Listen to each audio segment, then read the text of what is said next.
Question is, how free are the poor, how free are the unemployed, and how free are those people who are disadvantaged? Right. What is government's role? First of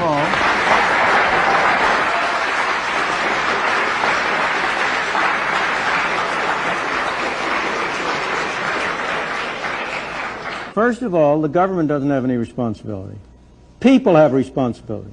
This building doesn't have responsibility. You and I have responsibility. People have responsibility. So far as poverty is concerned, there has never in history been a more effective machine for eliminating poverty than the free enterprise system and the free market. The period in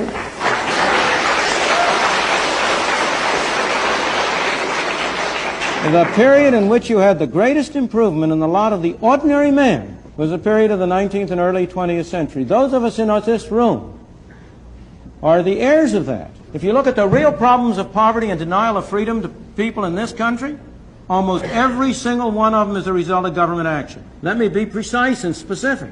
We have constructed a governmental welfare scheme which has been a machine for producing poor people.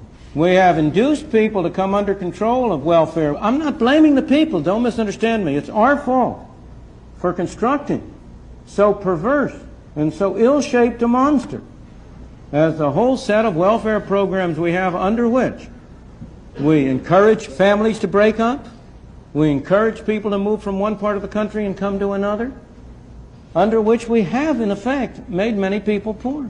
And yet, when all this is said and done, have I ever been where? Welfare or poor. Of course, more so than most of the people in this room.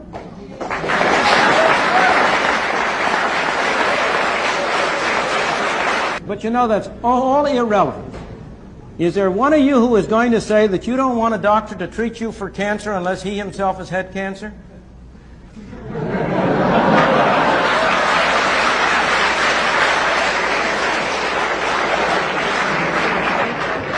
But when all is said and done, while there are people in this country who are worse off than other people, by and large, even the poorest people in this country are relatively well off compared to the conditions in many other countries in the world. What we take as our standard of poverty is above the average income of all of the people in the Soviet Union. Now, that doesn't mean we should be satisfied with it.